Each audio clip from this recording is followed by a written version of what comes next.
नमस्ते everybody, good evening. जय गुरु माणिक.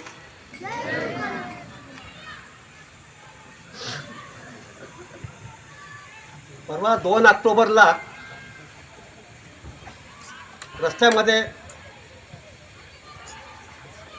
माननीय कर्नल भारवान साहेब, माननीय कर्नल भारवान साहेब, राजीवजी भारवान यांची भेट झाली. त्यांच्या मुलांची पण भेट झाली. ते म्हणाले की आम्हाला आमच्या मुलांसमोर तुमचा काही अनुभव कथन करा, काही गोष्टी सांगा त्यांना. तर मी म्हणलो मी काय, तुम्ही सगळे एवढे क्वालिफाइड लोक आहात, आप सभी क्वालिफाइड है, उसमें मैं क्या बोल सकता हूँ उन्हें. तो फिर भी मैं उन्हें कथा सुनाऊंगा. मी त्यांना एखादी कथा सांगेन असं मी त्यांना अभिवचन दिलं आणि त्यानुसार आपला आज कार्यक्रम ठरलेला आहे.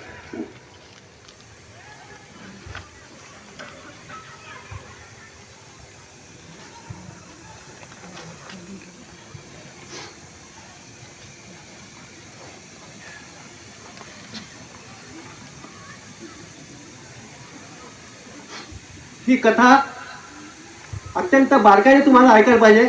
बहुत नजदीकी से ध्यान देकर आपको सुनना होगा. ये कथा है सन 1965 की, भारत पाकिस्तान का युद्ध के ऊपर. 1965 में पाकिस्तान ने भारत पर आक्रमण किया था, अन्याय से अतिक्रमण किया था. उसके ऊपर निर्धारित यह कथा है और यह सत्य घटना है. सुनी सुनाए, दिल से बनाई ऐसी कथा नहीं है, असल में घटी हुई घटना है. तब हम कॉलेज में पढ़ते थे, फाइनल ईयर को थे. तो पाकिस्तान ने जब आक्रमण किया खेमकरण सेक्टर में, उधर से खेमकरण सेक्टर बोल के पंजाब का हिस्सा है, उसे रोकने हेतु हमारे सभी जवान बहुत चिंतित थे. किसी हालत में वो पाकिस्तान का खेमकरण पर का उस टेकड़ी का कब्जा लेना जरूरी था और टेलीस्कोपिक व्यू में उसकी पूरी हलचल, पाकिस्तानी सेना की हलचल हमारे नजरों में आ गई थी. लेकिन हमारे छावनी से वहां तक पहुंचना बहुत मुश्किल था. क्यों? तो कहते हैं सिंकिंग मड, बहुत पानी हो जाने से वाटर लॉगिंग जमीन जम जाता है, हो जाती है जमीन, और वो सिंकिंग अंदर अंदर डूबते जाता है. उसे सिंकिंग सैंड को ऐसा सिंकिंग मड भी बोलते हैं. और उस सिंकिंग मड का एरिया कैसे पैदा हुआ तो बाद में पता चला. हमने सुना है तब वो जमाने में कि पाकिस्तान ने उनके एरिया में एक बहुत बड़ा कैनाल है, भाकरा नानन के जैसा बहुत बड़ा डैम है, उसका एक इचोगिल कैनाल बोल के एक बहुत बड़ा कैनाल है. उस कैनाल पर उन्हें सब कैनाल के तोड़फोड़ कर दिए और कैनाल से आने वाला डैम से, ताकि भारतीय सेना उनके हाथ में ना घुस सके और वो आराम से इधर अपनी तरफ आ सके. तो उसे इचोगिल कैनाल मुझे लगता है बहुत करके वो यहीं पर स्थापित होगा. और वहां कैसे जाए उस दलदल में?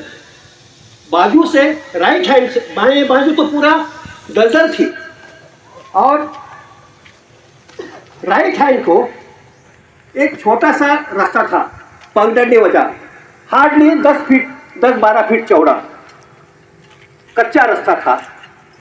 और उस पर माइंस बिछाए रखे थे दुश्मन ने, पाकिस्तानी सेना ने उस पर माइंस से कहते हैं, क्या कहते हैं, भूसुरुंग, जमीनी सुरुंग. तुम्हारा कळते मराठी? हां. तर जमिनी सुरुंग तिथं त्या लोकांनी पेरून ठेवले होते पाकिस्तानी सेनेनं.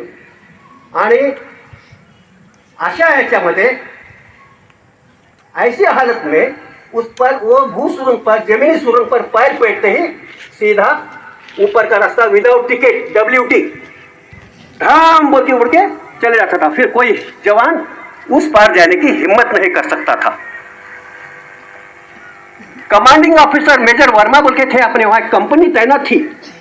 मराठा लाइट इन्फेंट्री के कंपनी वहां तैनात थी। उसके कमांडिंग ऑफिसर सीओ साहब थे मेजर वर्मा, और उनके सहित सभी जवान चिंतित थे।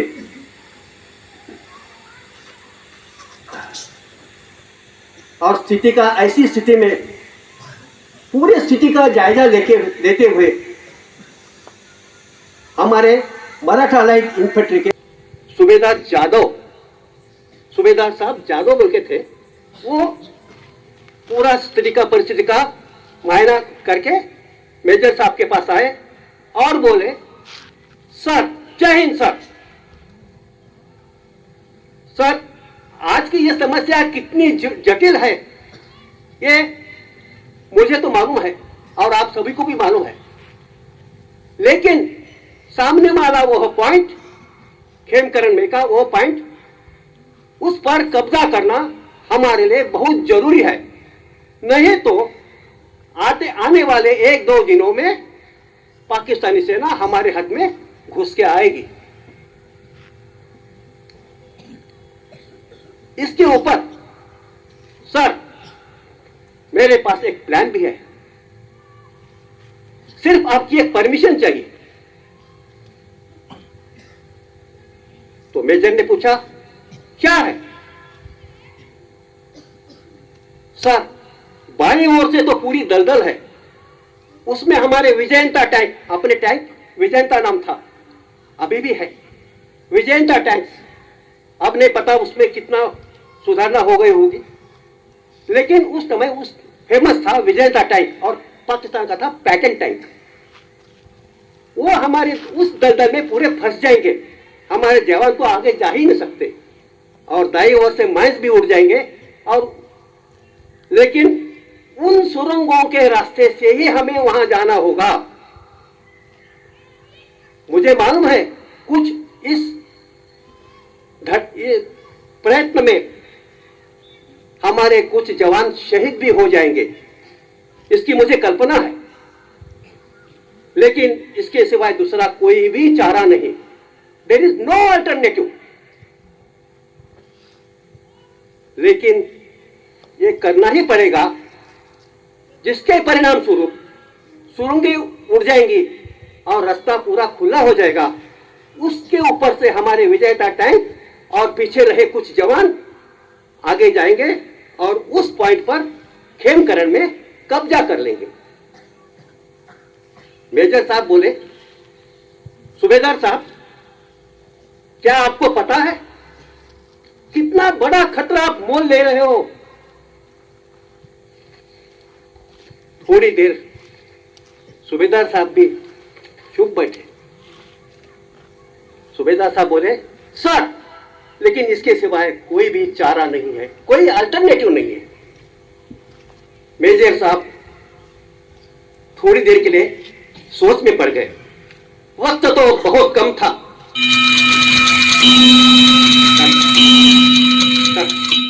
तब ऐसा घड़ी का पेंडुलम हिल रहा था, और उस पेंडुलम की आवाज से वातावरण और भी गंभीर हो गया, टेंस हो गया बिल्कुल। क्या किया जाए? व्हाट टू डू और not to do, to do और नॉट टू डू। एकाएक मेरे साहब थोड़ी देर विचार में पड़ गए, और क्या हुआ नहीं मालूम, एकदम झटक से कर दे यस। सूबेदार साहब के मुंह पर खुशी छिप नहीं सकी, वो बहुत खुशी से समा गए और दौड़ते दौड़ते अपने कंपनी में आ गए और अपने जवानों से बोले, जवानों को तो उनका पूरा प्लान उन्होंने बता दिया और बोले, बोलो मेरे साथ इस पगडंडी से कौन कौन आने को तैयार है? 2-3 सेकंड सन्नाटा सा छा गया, बिल्कुल सन्नाटा सा छा गया।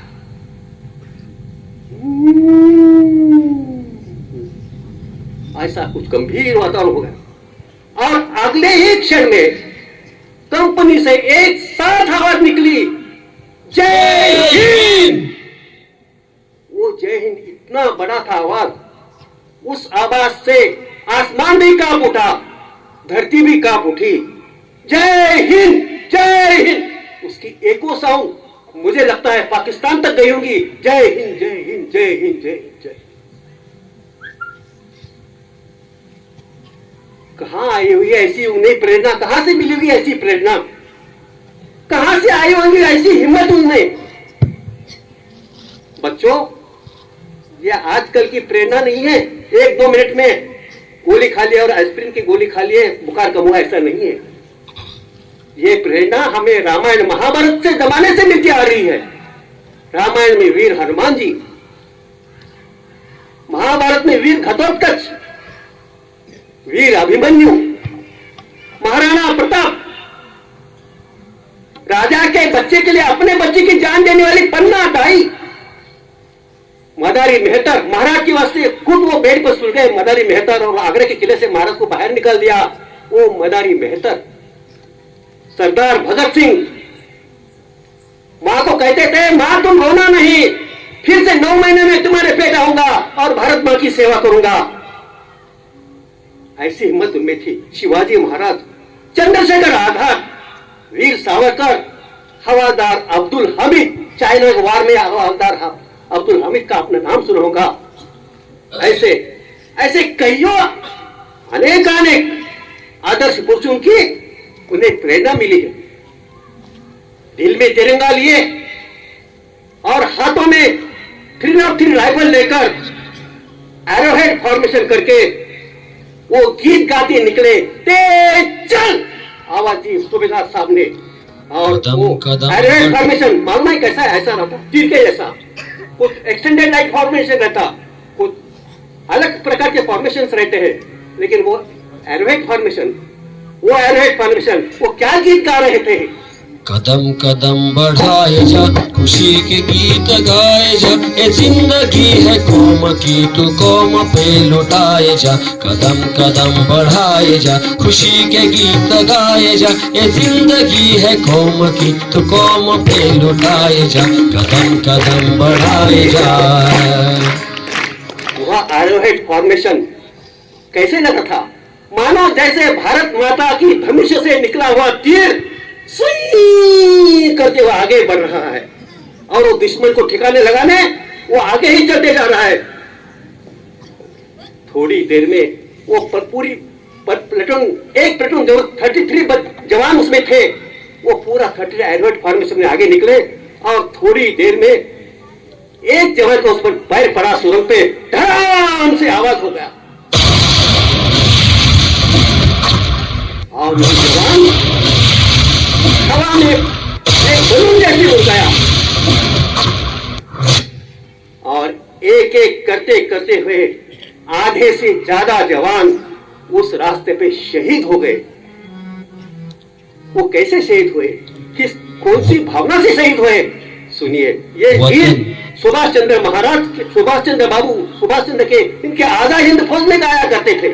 वतन की राह में वतन के नौजवान शहीद हो, वतन की राह में वतन के नौजवान शहीद हो।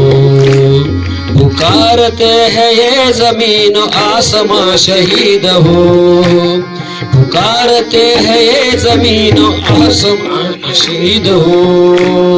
वतन की राह में वतन के नौजवान शहीद हो, वतन की राह में वतन के नौजवान शहीद हो। मित्रों, मराठी में भारत तांबे नाम के कवि हो गए, बहुत श्रेष्ठ थे। उनकी कविता है, ये इंसिडेंट देख के उनकी कविता अपने को याद आती है। तेल जले बग ज्योत पादळे, यानी तेल जलता है लेकिन सब तरफ अंधेरा दूर के प्रकाशमान हो जाता है। फूल दड़े बग फल घोट दाहले, डाली पर का फूल पकने को आने के बाद, फल पकने के बाद उसका सामने जो फूल रहता है वो नीचे गिर जाता है, लेकिन पीछे का अमरूद आम सभी मीठे हो जाते हैं। फूल गले बग फल घोट दाहले, मरनात खरो खर जग जगते, बोलते मरण में, मृत्यु में भी ही अपनी जिंदगी है ऐसा उसमें इसका आशय है। और जवान उनकी खून की पिचकारी से और लाल रंग में रंगे उनके शरीर के टुकड़े हवा में उड़ते रहते थे, मानो भारत माता रंगों की होली खेल रही हो। धड़ाम धड़ाम और वो गीत गाते चल रहे थे। मेरा रंग दे बसंती चोला, ओ माए रंग दे बसंती चोला, ओ माए रंग दे बसंती चोला। मेरा रंग दे बसंती चोला, ओ माए रंग दे बसंती चोला, माए रंग दे बसंती चोला। सामने वाले की वो हालत देख पिछले जवान बिल्कुल टस से मस नहीं हुए। अब वो अपने निश्चय पर काबिल थे और वो फुर्ती से आगे बढ़ रहे थे। वो टस से मस नहीं हुए। धड़ाम धड़ाम धड़ाम फायरिंग चल रही थी। तो गोली की आवाज आ रही, तुरंत उड़ रहे थे। और मित्रों, देखते देखते रास्ता पूरा खुला हो गया, सब सुरंगें खत्म हो गई और बाकी जवान और विजेता टैंक आगे बढ़ते रहे, फुर्ती से आगे बढ़ते रहे। हमारी हलचल देखकर पाकिस्तान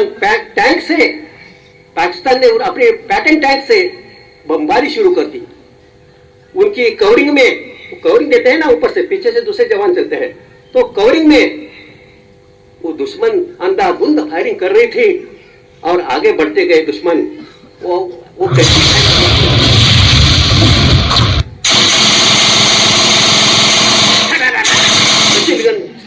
जो हाथ में मिला वो लेके चल रहे।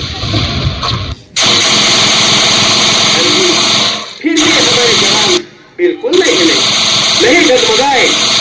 तब हमारे जवानों ने फुर्ती से आगे बढ़कर हर हर महादेव की पुकार करके उन्होंने दुश्मन के छक्के छुड़ा दिए।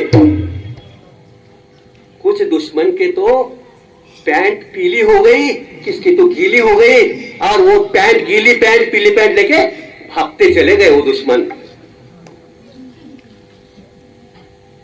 और तुम दबाकर भागे और उसी समय हाथापाई की लड़ाई शुरू हुई। जवानों ने सामने आने वाले इतने नजदीक चले गए थे, वो पॉइंट के नजदीक, उन्होंने हाथ में, उनके पास संगीत थी, फायरिंग करने का तो कुछ जरूरी नहीं था। झट से उन्होंने संगीत निकाली, माउंट की, 303 पर माउंट करके चले सामने आ रहे। गुप निकाल,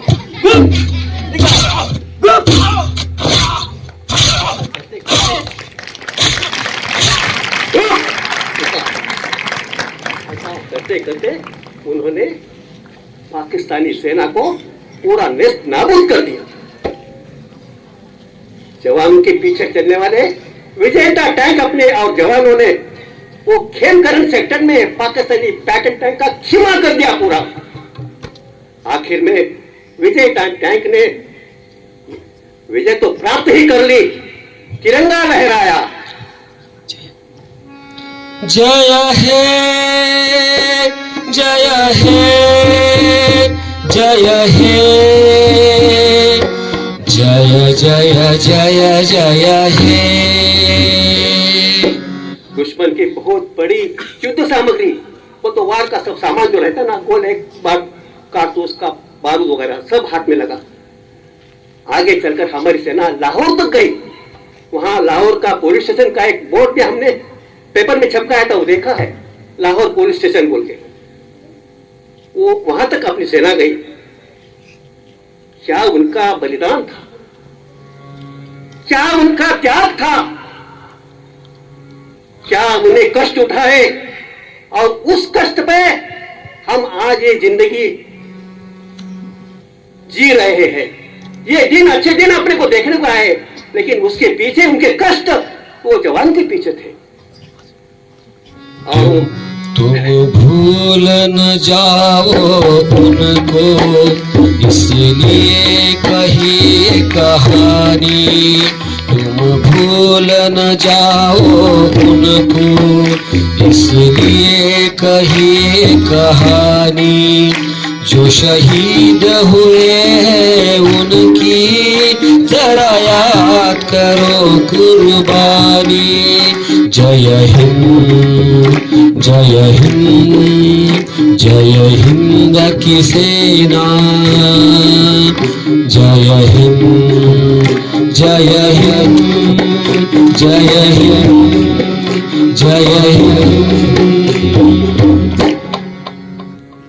दोस्तों, कहानी तो खत्म हो गई, लेकिन आपसे एक विनती है,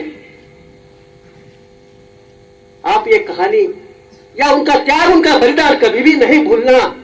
आपने जीवन में सच्चाई, ईमानदारी को भी नहीं छोड़ना। 24/7 आवर्स राष्ट्र की चिंता करना, इसे में अपना कल्याण है तो ही ये सब सार्थक हो जाएगा। जय गुरुवाणी।